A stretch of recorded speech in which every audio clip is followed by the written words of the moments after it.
Hi guys and welcome back to my channel. So on this video I'm venturing for the first time into something a little bit more booktubey. If you don't know what booktubers are people who speak about books on YouTube. This is what I read this summer. I would like to preface this video however with saying that I am dyslexic, so I take for fucking ever to read anything. It is the biggest bane in my life. And secondly, I'm a second year comparative literature student. If you find this an odd assortment of books, that is why. This range, little pile down here, covers about 2,700 years and about 3 different continents. There is literature, there is also epic poetry, and there is also philosophy. Oof. There we go. I have read 9 things in total. And I'm very proud of myself.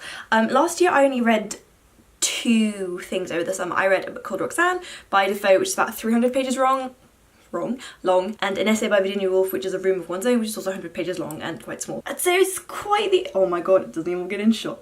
It's quite the improvement. I'm very proud of myself. I will go with the order in which I read things. I lied. I read 12 things. There are 12 things on this pile. First things first, this is a very— no! Oh my god! No, another one is missing. I read 13 things this summer. I don't have it here, so I'll start about it. It's— oh, I'm gonna butcher her name. I can't actually remember her name because I don't have my copy with me. It's the TED Talk that was printed as an essay, we should all feminists. Yeah. Honestly, worth the watch or the read. I think I can link it down for you below. This is also feministy. This is on the suffragettes. I would love to do a series on this channel about feminism, so obviously knowledge is power. I'm doing as much reading as I can before I actually delve into those topics because I don't want to make misinformed videos or things that people can really easily debate with me and like crush me, so I need to know more than everybody else. That is how this works. It's just newspaper clippings, speeches, pamphlets, posters, newspaper protocols and letters to try and give you that kind of context to it without giving you a historical like. This is valuable in terms of being able to understand the social context and opinions of the time instead of just having our historical viewpoint on it, which obviously is not going to be the same as what they thought at the time. I've spoken about these before on my channel. These are the very small Penguin Great Ideas by collections of essays that have shaped the world and whatever. So I'm going to start with Machiavelli. This is The Prince. It's an essay on ways in which you essentially, as a prince, would exercise your power, how to control it, how to control people. Management. It's great. I would say this essay is also more practical than it is philosophical, I suppose. If you're studying politics or war studies or, you know, history, it's a good one. Also, I recommend reading this because Machiavelli is a staple of European literature as a person. Next, I read Michel de Montaigne. He's a French— oh, if I get this wrong, Mum's gonna kill me.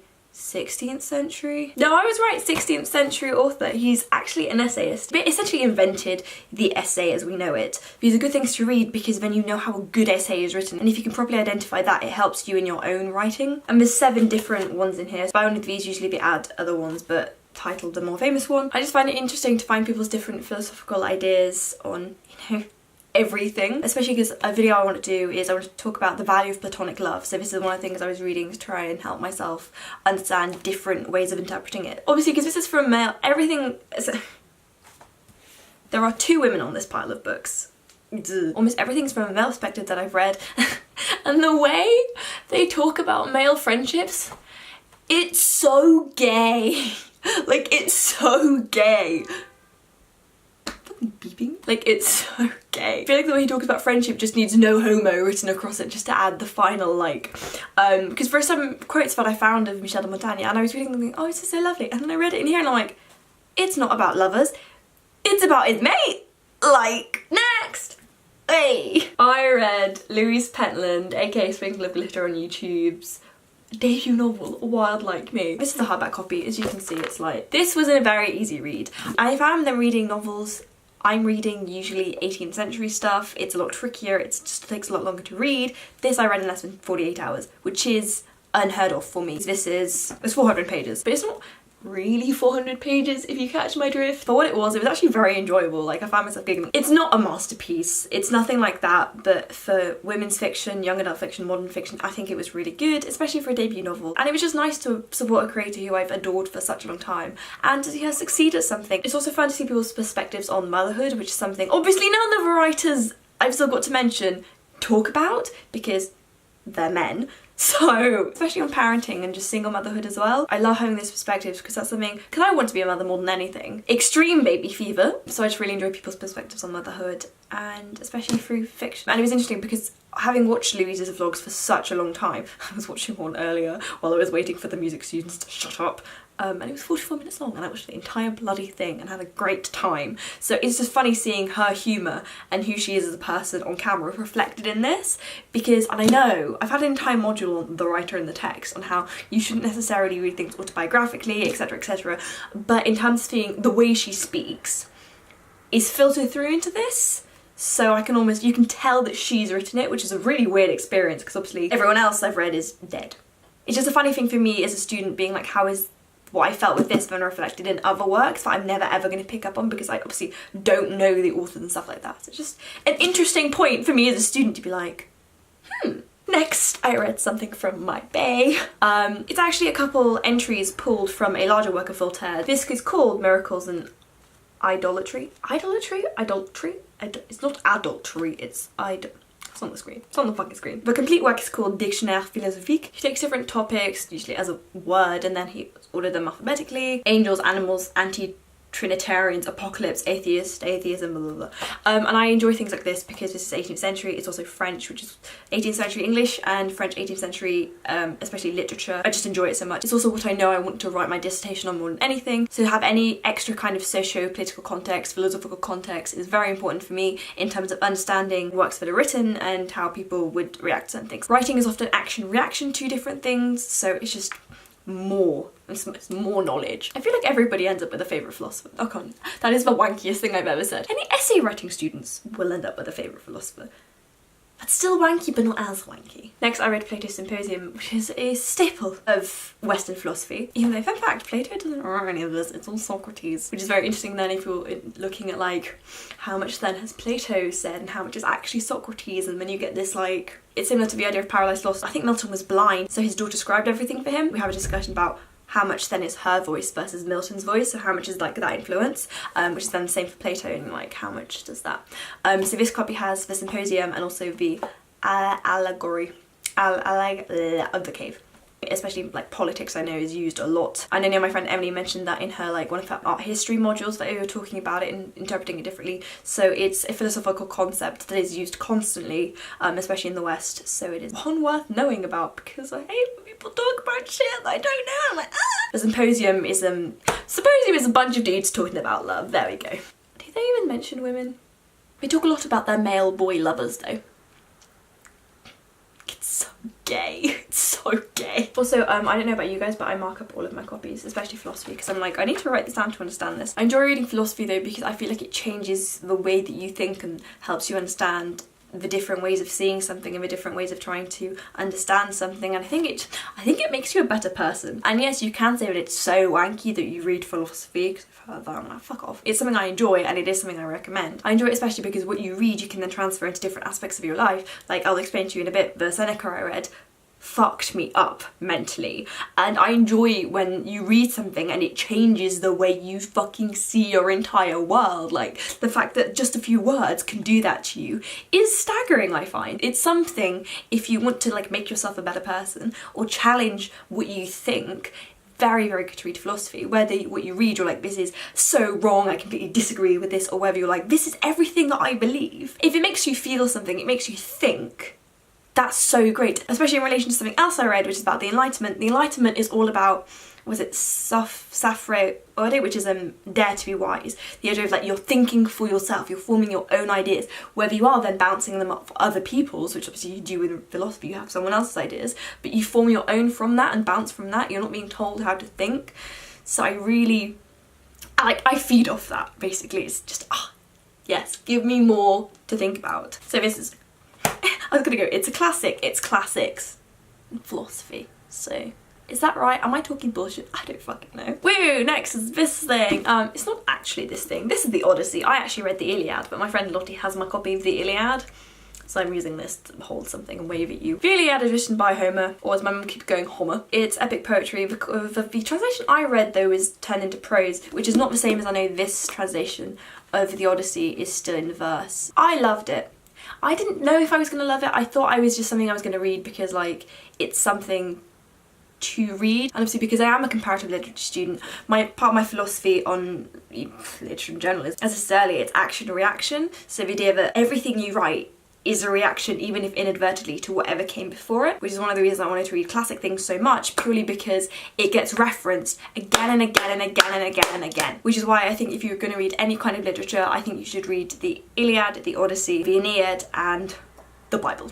I think then you've got a lot of references covered, because it kind of horrifies me, the idea that I could read something and it can just go over my head, when it could actually be something very important and very fundamental to the text. Like the idea that you could miss certain things and then completely miss if it is a satire. Like, how horrifying is that? This probably doesn't bother any of you, it probably only bothers me, but hopefully some of you understand. And I just found it so good. The next thing I read, I was finally understanding all these references, and that was very important to me. I feel like you get more out of the depth of that text because then you have all this other context from the other things you read. On its own, I really recommend it. Don't just read it to read it because it's amazing. It sounds so wanky, but like, it's really, really good. Like, I cried at a couple points. It just got me right here in terms of like, its text is 3,000 years old, but there are some things that you read, it's so human. It shows the human soul in a way. I know that sounds wanky, but I'd get a great mark if I wrote that in an essay. Mainly things but a comparison saying that so-and-so is crying like a little girl who's running after her mum,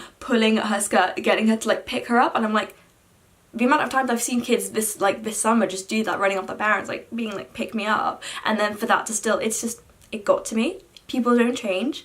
It's amazing. Read it. Let's move on! Next I read Seneca. Seneca is a Roman. I'm great at this. This is Seneca on the Shortness of Life. This is what fucked me up mentally, because of the way that he's saying that life is not short, it's long depending on how you use it. So now every time I'm doing something where I think the time I'm using is useless, drives me nuts. So it's in terms of like motivation for trying to be productive, it's got me. Every time I catch myself doing something where I know I'm wasting time, I'm like, I'm literally wasting my life. And that's like fucked me up to the 10th degree. Like, I'm like, I have to be as productive as possible to be able to achieve my goals so I can live my life to the fullest, so I can do ugh. And that was great. That's everything I want philosophy to do, to just you be like, and there was a bit that I was reading in it as well that made me laugh so much, when he was saying how like he would not answer letters after a certain time, which just made me giggle because my mum does this thing where she refuses to check her emails after a certain time so nothing new can crop up, and that's literally what it said word for word as I was reading it, obviously with letters, and it just made me go like, people just don't fucking change. You always think that your idea is the most original fucking thing you've ever had. And it's just really funny because it's not something I ever expected to like find, but it's there. I don't think the other essays in this are particularly interesting to me. On the Shortness of Life, which isn't very long, that was the best one in this. Can you fucking tell I do complet? Like, I would suffer on any other course. Imagine if I just did English literature. No. Well, no offense if you do just do English lit. So much else to read out there. I read this because I'm a basic white girl. I should really stop with the self-deprecating humour, but facts. This is Milk and Honey by Rupi Kaur? I'm so sorry if I fucked that up. This is a collection of poetry.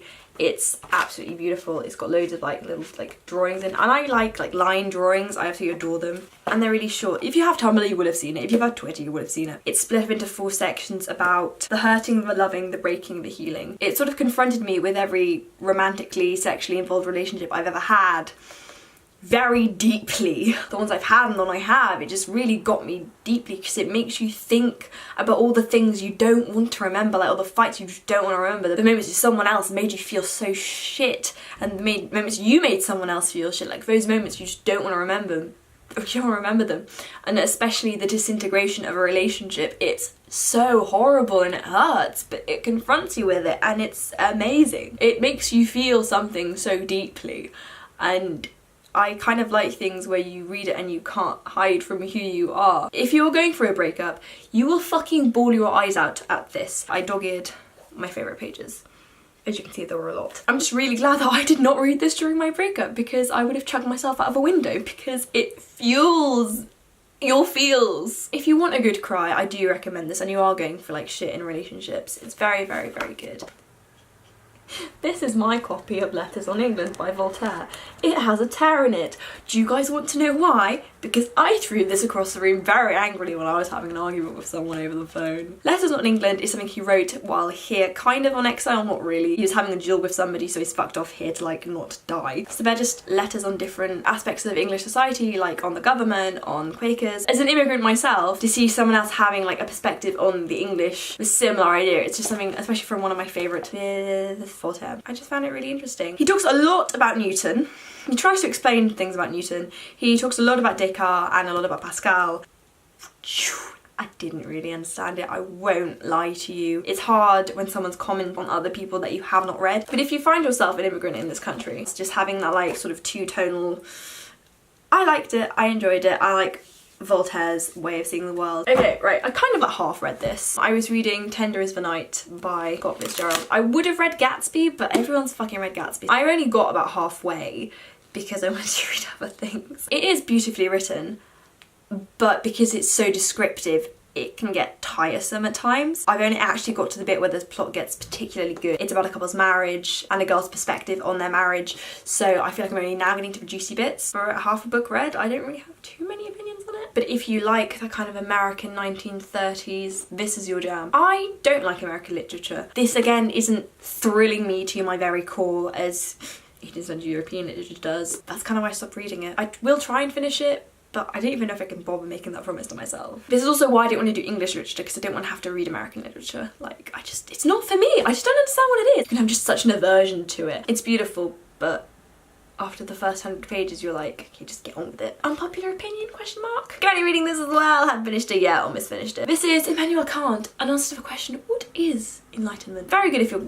gonna do any kind of 18th century literature. Don't fucking read anything before you understand what the Enlightenment is. Enlightenment is very much about sophre orde. That's Latin, I shouldn't have to say it out loud. The title essay is actually only 12 pages long. What I'm currently reading is on the idea of perpetual peace, and it's just so interesting to me. So if you're studying international relations or politics or like what it is or whatever, I'd recommend the second essay in this. Immanuel Kant, Perpetual Peace, a Philosophical Sketch. It makes a lot of sense. I enjoy reading philosophy as well, in terms of you just read it and you're like, logical, coherent, sense, I like. Yes, I think that's finally fucking it, because the music students shut up! Can you tell that I'm nervous about being overly wanky in this video? I'm not entirely sure what I've said, but that is what I read this summer. I read apparently 12 things. I thought I only read 9. Please, please, please, please, please, please, please, if you've read any of these, leave me your thoughts on it below. If you have any recommendations for things to read, please leave them below. I really recommend reading philosophy. It's something I've got into in the last few years, but I would really, really, really recommend the Illiad more than anything. Like, subscribe, not all that jazz. I will see you guys very soon. Bye.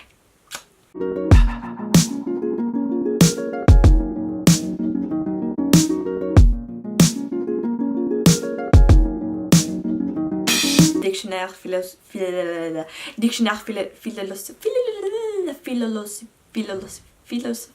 philosophique